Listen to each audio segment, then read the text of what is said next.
ಸಂಘದ ಮಹಾಮಂಡಳಿಯ ನಿರ್ದೇಶಕರಾಗಿ ಇದೇ ಮೊದಲನೇ ಬಾರಿಗೆ ನಮ್ಮ ಬಂಗಾರಪೇಟೆ ತಾಲೂಕಿನ ಒಂದು ಸಾಮಾನ್ಯ ಸಭೆಯನ್ನು ಏರ್ಪಡಿಸಲಾಗಿದೆ ಇವತ್ತು ಹತ್ತುಬೆಲೆ ಗ್ರಾಮದಲ್ಲಿ.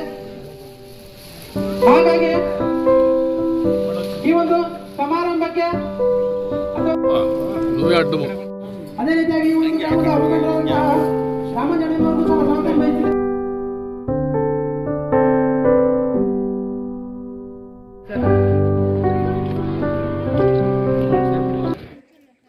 ಶ್ರೀನಿವಾಸ ಇನ್ನೂ ಚಿಲ್ಲರೆ ಇದೆ, ನಮ್ಮಲ್ಲಿ ಮಾತ್ರ ಕೇವಲ 30-40 ಮಾಡಿಕೊಟ್ಟಿತ್ತು. ಆದ್ರೆ ಇವತ್ತು ಅವ್ರು ನಮ್ಗೆಲ್ಲ ಹಿಂದೆ ಹೇಳ್ತಾ ಇದ್ರು ಗಡಸು ಡೈರಿ ಮಾಡೋದಕ್ಕೆ ಪ್ರಾವಿಷನ್ ಇಲ್ಲ ಅಂತ. ಶುದ್ಧ ಸುಳ್ಳು. ಪ್ರತಿ ಗ್ರಾಮದಲ್ಲೂ ಕೂಡ ಗಂಡಸರ ಡೈರಿಯಲ್ಲಿ ಮಾಡಲಿಕ್ಕೆ ಅವಕಾಶ ಇದೆ. ಈ ತಾಲೂಕಿನಲ್ಲಿ ಯಾವುದೇ ಗ್ರಾಮದಲ್ಲೂ ಕೂಡ ಡೈರಿ ಮಾಡಬೇಕು ಅಂತ ಬಂದ್ರೆ ಖಂಡಿತವಾಗ್ಲೂ ಕೂಡ ಮಾಡುವಂತ ವ್ಯವಸ್ಥೆಯನ್ನು ಮಾಡಿಕೊಡ್ತೇನೆ. ಇವತ್ತು ಕೋಚಿಮುಳ್ಳಲ್ಲಿ ನಾನು ಮನೆ ಪರಿಶೀಲನೆ ಮಾಡಿದೆ. ಇವರು ಒಂದು ಮೀಡಿಯಾ ಹೇಳ್ತಕ್ಕಂಥದ್ದು ಪ್ರತಿ ಯೂನಿಟಲ್ಲಿ ಪರಿಶೀಲನೆ ಮಾಡಿದಾಗ ನಮ್ಮಲ್ಲಿ ಕಷ್ಟಪಡ್ತಕ್ಕಂಥ ಜನ ಇದ್ದಾರೆ. ಆದರೆ ಕಷ್ಟಪಡುವವರು ತಿನ್ನೋರು ಪ್ರಾಂತ್ಯದಲ್ಲಿ ಪಾಪ. ಅಲ್ಲಿ ಯಾರು ಕಷ್ಟಪಡ್ತಾರೆ, ಆ AC ಒಳಗಡೆ ಆ 40 ಡಿಗ್ರಿ ಬಿಸಿಯಲ್ಲಿ ಕೆಲಸ ಮಾಡ್ತಾರೆ, ಅವರು ಸರಿಯಾಗಿ ಯಾರು ಗಮನಿಸ್ತಾ ಇಲ್ಲ. ರೈತರ ಹೇಳ್ಕೊಂಡು ಅಲ್ಲಿ ಆ ಡೈರಿಯಲ್ಲಿ ಏನೋ ಅಭಿವೃದ್ಧಿ ಮಾಡ್ತಿದ್ದೆ ಅಪ್ಪ ಹೊಡ್ಕೊಂಡು ಇವತ್ತು ಕೋಟ್ಯಾಂತರ ಹಣವನ್ನ ಆ MD ಆಗಿರ್ತಕ್ಕಂಥ ಗೋಪಾಲ್ ಮೂರ್ತಿ, ಒಬ್ಬ ನಾಗೇಶ್ ಅಂತಕ್ಕಂಥವನು, ಇವರೆಲ್ಲ ಸೇರ್ಕೊಂಡು ಇವತ್ತು ಆ ಡೈರಿಯಲ್ಲಿ ಮಾಡಬಾರ್ದನ್ನು ಮಾಡಿದ್ದಾರೆ. ಹಿಂದೆ ಕೂಡ ಆ ಸ್ಟೇಟ್ ಕಮಿಷನರ್ ಮೈತ್ರಿಯವರ ಕಾಲದಲ್ಲಿ ಕೂಡ ಇವತ್ತೇನು ಸುಮಾರು 60 ಕೋಟಿ ರೂಪಾಯಿ ಖರೀದಿ ಮಾಡಿದರೆ ಅದರಲ್ಲೂ ಕೂಡ ಅನೇಕ ತಪ್ಪುಗಳು ಆಗಿರ್ಬೋದು ಅಂತೇಳಿ ಮೇಲ್ನೋಟ ಗೊತ್ತಾಗ್ತಾ ಇದೆ. ಅದಕ್ಕೆ ಒಂದು ಕಮಿಟಿಯನ್ನು ಮಾಡಿದ್ದೇವೆ. ಆ ಕಮಿಟಿಯಲ್ಲಿ ನಾನು ಇದ್ದೇನೆ. ಅದೆಲ್ಲವನ್ನು ಪರಿಶೀಲನೆ ಮಾಡ್ತೇವೆ. ಯಾರೇ ತಪ್ಪು ಮಾಡಿದ್ರು ಕೂಡ ಬಿಡುವಂತ ಪ್ರಶ್ನೆ ಇಲ್ಲ. ಇದರೊಟ್ಟಿಗೆ ನಮ್ಗೆ ಆಸೆ ಇದೆ, ಇವತ್ತು ಈ ತಾಲೂಕಿನಲ್ಲಿ ಹೆಚ್ಚು ಡೈರಿಗಳನ್ನು ಮಾಡಬೇಕು. ಆ ಮಾಡೋದ್ರ ಮುಖಾಂತರ ಹೆಚ್ಚು ಹಾಲನ್ನು ಶೇಖರಣೆ ಮಾಡಿ ಇವತ್ತೇನು ಹೆಚ್ಚುವರಿ ಹಾಲು ಸೇಲ್ ಆಗದೆ ಅದನ್ನ ಪೌಡರ್ ಮಾಡ್ತಾ ಇದ್ದೀವಿ. ಕೆಲವು ಆ ಪೌಡರ್ ಮಾಡೋದನ್ನ ನಿಲ್ಲಬೇಕು ಅಂದ್ರೆ ಇವತ್ತು ನಾವು ಮಾರಾಟ ಕೇಂದ್ರಗಳನ್ನು ಕೂಡ ಹೆಚ್ಚು ತೆರೀಬೇಕು. ನಾನು ತೀರ್ಮಾನ ಮಾಡಿದ್ದೇನೆ, ಪ್ರತಿ ಪಂಚಾಯತಿ ಹೆಡ್ ಕ್ವಾರ್ಟರ್ಗಳಲ್ಲಿ,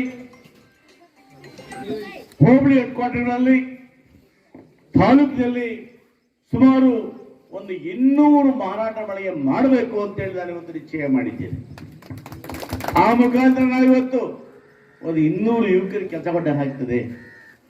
ನಮ್ಮ ಹೆಣ್ಣು ಮಕ್ಕಳಿಗೆ ಇರತಕ್ಕಂಥ ಹಾಲನ್ನ ಸೇಲ್ ಮಾಡಲಿಕ್ಕೆ ಲಾಭ ತಗೊಂಡು ಆ ಲಾಭವನ್ನು ಅವರಿಗೆ ಕೊಡಲಿಕ್ಕೆ ಸಹಾಯ ಆಗ್ತದೆ. ಈ ನಿಟ್ಟಿನಲ್ಲಿ ಇನ್ನು ಅನೇಕ ಕಾರ್ಯಕ್ರಮಗಳನ್ನ ಮುಂದೆ ಹಮ್ಮಿಕೊಂಡಿದ್ದೇನೆ. ಇವತ್ತು ನಾನು ಒಂದು ತಿಂಗಳೊಳಗಡೆ ಆ ನೂತನ ಏನು ಕಚೇರಿಯನ್ನು ಪ್ರಾರಂಭ ಮಾಡೋದಕ್ಕೆ ಮೊದಲು ಅಲ್ಲಿ ಫರ್ನಿಚರ್ ಮಾಡಿಸ್ತಾ ಇದ್ದೇವೆ. ಆ ಕಚೇರಿ ಮಾಡಿದ ನಂತರ ಪ್ರತಿ 15 ದಿನಗಳಿಗೊಮ್ಮೆ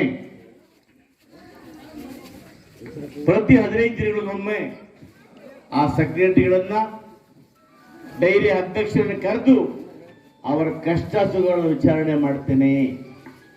ಯಾವ್ಯಾವ ಡೈರಿಗಳಲ್ಲಿ ಸೆಕ್ರೆಟರಿಗಳು ಆ ಹಾಲು ಉತ್ಪಾದಕರಿಗೆ ಯಾಮಾರಿಸಿ, ಅಧ್ಯಕ್ಷರಿಗೆ ಯಾಮಾರಿಸಿ ಹಣ ಹೊಡಿತಾ ಇದ್ರು, ಅವೆಲ್ಲರನ್ನು ಕೂಡ ಇವತ್ತು ಕಂಡುಹಿಡಿದು ಅವರ ವಿರುದ್ಧ ಕ್ರಮ ತಗೊಳ್ತೇವೆ.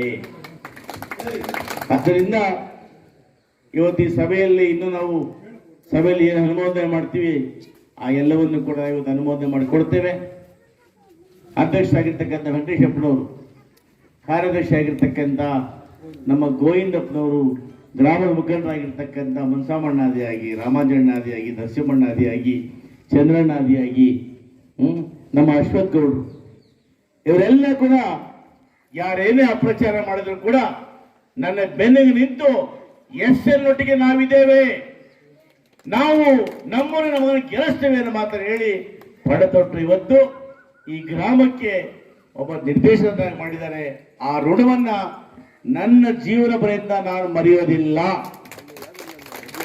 ಸದಾ ಕಾಲ ಗ್ರಾಮದ ಪರವಾಗಿದ್ದು ಗ್ರಾಮಕ್ಕೆ ಏನೆಲ್ಲ ಮಾಡಬೇಕು ಅವೆಲ್ಲವನ್ನು ಕೂಡ ಮಾಡಿಕೊಳ್ತೇನೆ ಅನ್ನೋ ಮಾತನ್ನು ಹೇಳ್ತಾ ಇದೇ ಈ ಮುಂದೆ ನೀವು ನೋಡ್ಬೋದು, ನೀವು ಪತ್ರಕರ್ತ ಮಿತ್ರರಿಗೆ ಹೇಳ್ತಾ ಇದ್ದೇನೆ, ಇಲ್ಲ ಮುಂದೆ ಒಂದು ಜಮೀನ್ ತಗೊಂಡು ಹಸುಗಳು ಸಹ ಕಟ್ಟಿದ್ದಾರೆ. ಅಲ್ಲ ಕೆಲವರು ಮಾತಾಡ್ಕೊಂಡಿದ್ದಾರೆ, ಅದಕ್ಕೆ ಉತ್ತರ ಕೊಡೋಣ ಅಂತ ಹೇಳಿ ಅಂತ ಈ ಒಂದು ಕೆಲಸಕ್ಕೆ ಬರದಂತಹ ವಿಚಾರಗಳನ್ನ ಸುಮ್ಮನೆ ಪ್ರಚೋದನೆ ಮಾಡಿ ಬೇರೆ ರೀತಿಯಾದಂತ ಇದು ಮಾಡಿದ್ದಾರೆ. ಸೊ ಅವರಿಗೆ ಎಲ್ಲಾ ರೀತಿಯಾದಂತಹ ನಾವು ಈ ಗ್ರಾಮಸ್ಥರಲ್ಲಿ ತಕ್ಕಂತ ಉತ್ತರ ಕೊಟ್ಟಿದ್ದೇವೆ ಆಲ್ರೆಡಿ. ನಮ್ಮ ಸಾಹೇಬರು ನಿರ್ದೇಶಕರಾಗಿ ಆಯ್ಕೆನೂ ಆಗಿದ್ದಾರೆ. ಸೊ ಇದೆಲ್ಲದಕ್ಕೂ ಸಹಕರಿಸಿದಂತ ಎಲ್ಲ ಗ್ರಾಮಸ್ಥರಿಗೂ ಎಲ್ಲ ಮುಖಂಡರು ಸಹ ಧನ್ಯವಾದಗಳನ್ನು ಹೇಳ್ತಾ ಈ ಒಂದು ಕಾರ್ಯಕ್ರಮ ಇಲ್ಲಿಗೆ ಮುಗಿಸ್ತಿದ್ದೇವೆ. ಜೈ ಹಿಂದ್, ಜೈ ಕಾಂಗ್ರೆಸ್.